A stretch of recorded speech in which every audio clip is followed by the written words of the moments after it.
បាទស្រីសូប្រមាណប៉ុនតាលយាយអំព្រមស្រីទាំងអស់ជួយតម្រុយឆ្នោតយន្តឆ្នោតខ្មែរចែកជូនប្រមាណប៉ុនតាលយាយផ្សងបានប្រមាណប៉ុនចូលមកកុំភ្លេចជួយ like share បានច្រើនណាប៉ុន like share ច្រើនហើយស្រាប់ប្រមាណប៉ុនយកតាម page ផ្សងមិញមក4 6គឺយើងចូលឡើងចង់ដួលមែនបងចូលសើអ្នកខ្លះចូល2ប៉ុសបងយើងចាក់លេខ1តែត្រូវ2ប៉ុសចឹងគឺហេញហើយមែនតើស្រាប់បងប្អូនអ្នកយកលេខចាក់សាមិញហើយស្រាប់ម៉ោង4អ្នកយកក្នុង page ឬក្នុង Telegram ឬការខលយើងចូលបាន92ចំបងប្អូននៅពេលម៉ោង4ហើយពេលយប់យើងចូលបាន73 2ប៉ុសបងប្អូន73ប៉ុស B ប៉ុស D បងប្អូនគឺចេញ73និង2ប៉ុសហើយមែនតើគឺយើងចូលអនសាហាយបងប្អូនស្រាប់អនសាមិញចឹងបងប្អូន YouTube យើងដូចជាយើងរងបងប្អូនហើយនឹង page បងប្អូនស្រាប់បងប្អូនចង់បានលេខច្បាស់ៗនៅ channel Facebook page ហើយជួយ like ជួយ share បានច្រើនបងប្អូនឲ្យផ្ទុះមើលហើយឲ្យបងប្អូនលេខឆ្នោតក៏បានឃើញផងតែលេខយើងចូលសាហាវស្រាប់បងប្អូនអ្នកត្រូវសាមិញកុំភ្លេចជួយ like share បានច្រើនគឺហេមែនតើស្រាប់បងប្អូនអ្នកយកក្នុង Facebook page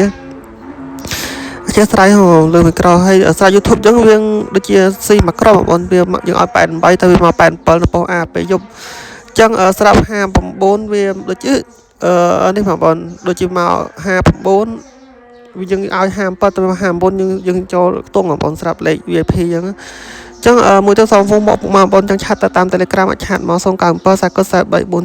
ប្អូនឬក៏ខលមកលេខហ្នឹងឬឆាត់តាម Telegram នេះឬឆាត់ Facebook page ក៏បានបងប្អូន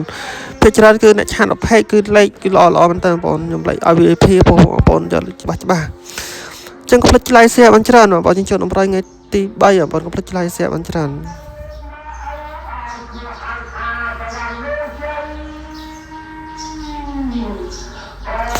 ស្រាប់លំងាយថ្ងៃតម្រុយថ្ងៃទី3នោះជាស្រ័យបងប្អូនថ្ងៃទី3ថ្ងៃហ្នឹងបងប្អូន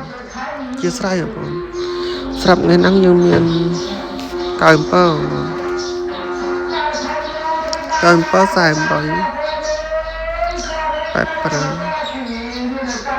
35 បងប្អូនចឹង2គ្រាប់4ក្រុមចាក់បានទាំងខ្មែរទាំងជូនបងប្អូនយើងមានប៉97 48 85ហើយ35លេខហ្នឹងគឺល្អទៀតបងប្អូនស្រាប់ម៉ោង4ណាម៉ោង6ហេងចឹងហើយចឹងកុំភ្លេច like share បានច្រើនយើងមានតែប៉ុណ្ណឹងបងប្អូនចង់ក្រជូនពរពុកម៉ែបងប្អូនតានិយាយមានលៀបចេះតែស្ងោកុំស្រាប់ថ្ងៃហ្នឹងឲ្យហេង